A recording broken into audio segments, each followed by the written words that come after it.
I don't understand why the Colts have not re-signed Michael Pittman Jr. yet. He is the best receiver on the team. He's done so much the last couple of years. He's obviously the number one man. He is the man on the Colts. He is the receiver you go to, you can trust on a big time down, a third down, a fourth down, for a touchdown, for blocking, whatever the heck it is. Michael Pittman Jr. does it really well. He's gotten so much better at route running. He catches the ball.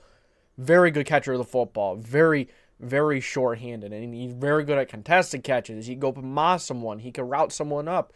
He doesn't have the crazy speed, but as you guys know, speed isn't always the most important.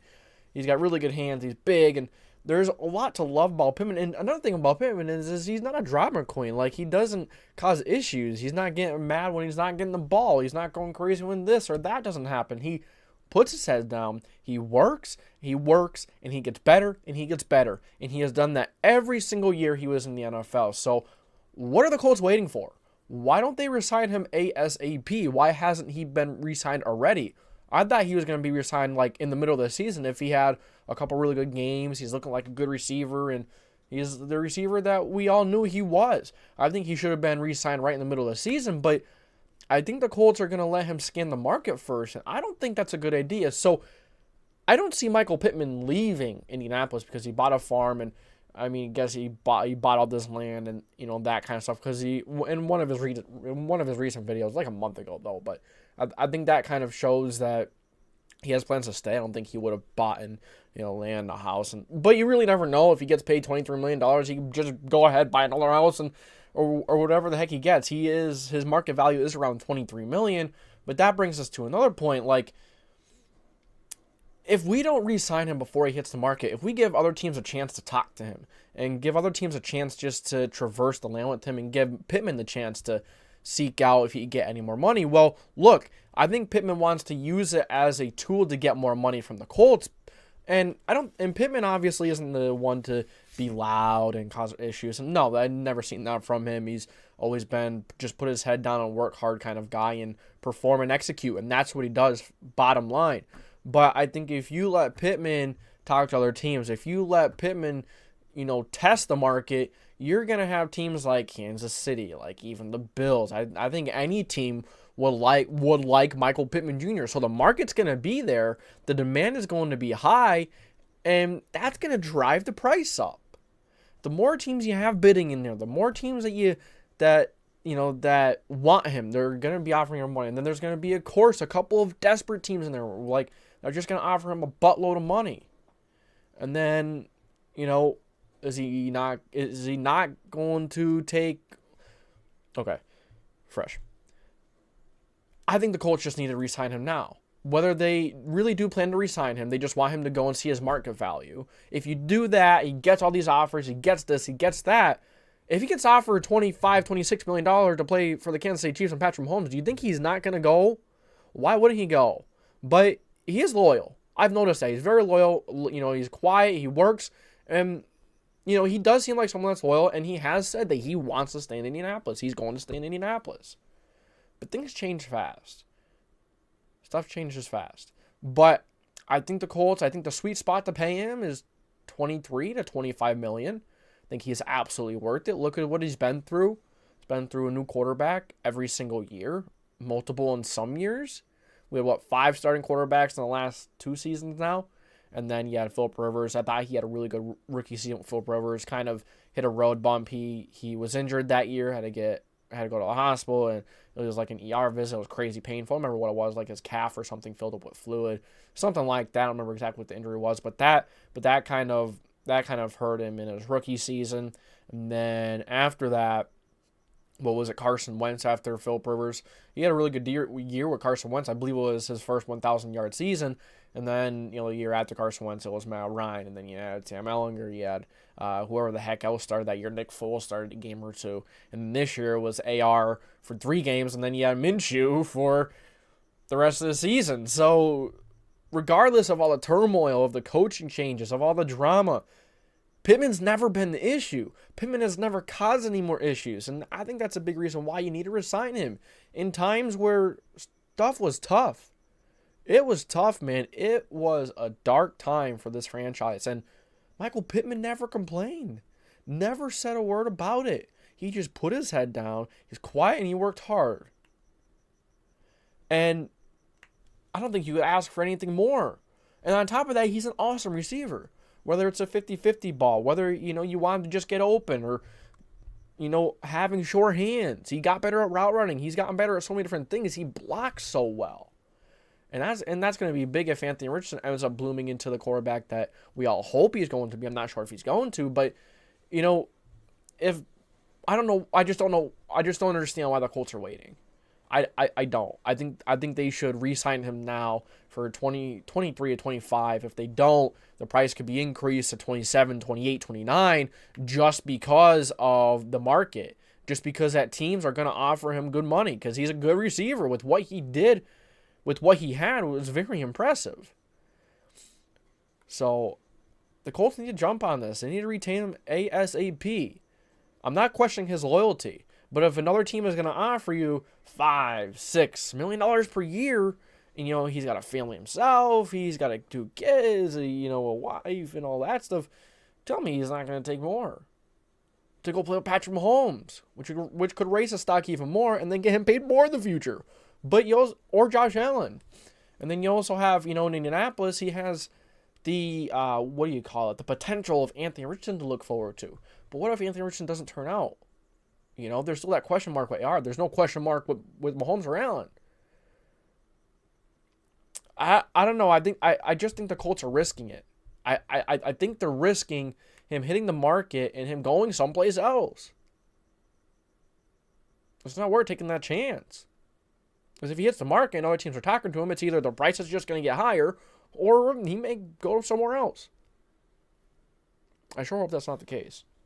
Because I don't want to start over. It feels like we finally have some traction with the receivers. Michael Pittman, he's awesome. I think he's going to take another step up this year, and he just took a huge step. I think he's going to continue to get better. He's only gotten better every single year. Every single year, Michael Pittman's gotten better. He has 2 1,000-yard seasons under his belt. I would like to see the touchdowns go up a little bit, but he'll get there. The quarterback play definitely affects that, without a doubt. But man. Colts, I don't know what you're waiting for. I don't know what they're waiting for. Let's see if I have anything else written down here. I wrote stuff down so I didn't forget. So let's just scan through real quick. With the Chiefs and Bills, yeah, I really said everything that I wanted to say. But you need to resign him before it's too late. Because either the price is going to go up, or he's going to end up going someplace else because another team is just offering money that he can't refuse. And to play with a guy like Mahomes or someone like that. Don't tell me that the Chiefs wouldn't be interested in Mahomes. Maybe the Chiefs wouldn't actually offer him as much because, they have Mahomes and that's the attraction itself. But I think Pittman's going to stay in Indianapolis.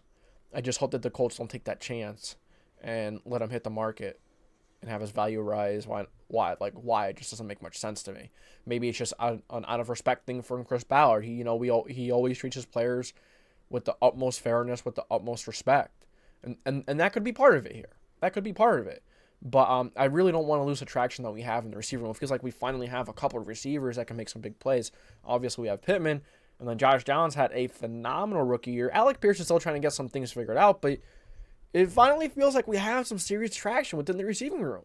When's the last time we had more than one receiver that can make big plays? More than one receiver that can go out there and consistently make plays. We didn't really have that throughout the entire T.Y. Hilton tenure. It was mainly T.Y. Hilton, and then every single offseason, it was like, let's get an offensive line for Andrew Luck, and let's get someone on the other side of T.Y. Hilton. No, none of that ever happened, obviously. Never got someone else on the other side of T.Y. If you got someone else on the other side of T.Y., well, in the beginning of his career, he did have Reggie. Reggie was definitely, heading towards the twilight of his career. But it's just like, it finally feels like we have at least 2 receivers that can make big plays, that are difference makers, and Downs and Pittman. And they're both very different receivers, but they're both incredible in their own ways. Downs is an incredible separator. He gets so much space, makes it very easy to throw to him, makes it very easy to find an open receiver in Downs. And he catches the ball well. He's fast. He's maybe not as big as Pittman. He's not one of the bigger receivers, but he's very fluid. He's very, very electric in terms of route running, getting open and making big time plays. But then you have Pierce. He's a deep threat. He's a huge deep threat. He's very fast. He had a wild 40 time. I don't remember what it was, but I remember it was wild. It was very strong for how big he was, and he's an athletic freak. And he showed some promise this year. He also had a couple of bad plays. And, one thing I noticed was he caught the ball really well with Minshew, but he didn't catch the ball well with AR at all. And I wonder if, the pure velocity of the ball, just how fast and hard it's thrown, is that something that Alec Pierce has to work on? Is that something worthy of note? Because in his rookie year, he dealt with Matt Ryan. His arm was almost basically a wet noodle at that point. Just didn't really have too much in him at that time. And the offensive line didn't play well, and then you could question leadership with Frank Reich, all that crazy stuff. But and then playing with Cincinnati, you had Desmond Ridder. He doesn't really have a crazy arm himself. So it's kind of like, is the velocity of the ball that Richardson throws, a quarterback that throws the ball really hard and fast, and is that what Pierce struggles with? Because it seemed like he caught the ball much better with Minshew, and that's something I kind of thought about. But guys, that's all I really got for this video. I just think the Colts should really look into it and should really consider trying to get Michael Pittman Jr. under contract ASAP. They need to. He's, once again, I'm going to say this for the last time, they're finally getting some traction in the receiving room, and you need that in this day and age in the NFL. You need 2 or 3 receivers that can go out and consistently make big plays for you. Look at the Bengals a couple years ago. Look at the Bengals now. Even when Joe Burrow went down, you had a quarterback who was playing really well with those receivers. I'm not giving no shade to the quarterback. Jake Browning, he played really well. We saw when he played us. We saw. Just look at the teams that have so many good weapons. Look at the Packers and Jordan Love. Look how many weapons they have. Christian Watson, Romeo Doubs. Is it Dobbs or Doubs? I've heard so many people say Romeo Doubs, Romeo Dobbs. I think it's Doubs. I truly don't know. Let me know if you guys know yourself. But Mahomes is a little different right now. He's just on a different level. He just did on a different level himself. But the Chiefs do have a plethora of weapons. You kind of consider Travis Kelce one of those playmakers. Then you have Rashee Rice, who has stepped up, and other guys, MVS has stepped up in the playoffs. You need a couple of receivers that can make big time plays for you. So yeah, guys, that's it for me. I appreciate you guys for stopping by. If you enjoyed this video, make sure to give me your I'm starting with my ums and ahs again. I gotta stop that, guys, but I did it again. Make sure that you guys give me your thoughts in the comment section below. Do you think the Colts are going to wait too long? Do you think something is going to happen that we're not going to be happy about? I would just like to hear your guys' concerns and your guys' thoughts in the comment section below. And if you enjoyed this video, make sure to like, subscribe, put the post notification bell on. If I can actually talk, put the post notification bell on so you don't miss any future videos. Great place to be. We're building a great community. Join that Discord server. It's where we're always talking. The community is always talking and traversing on there. And it's a way to be entered into giveaways. That's a great place to be, man. Hot Take Tuesday. That's where I ask for takes for Hot Take Tuesday.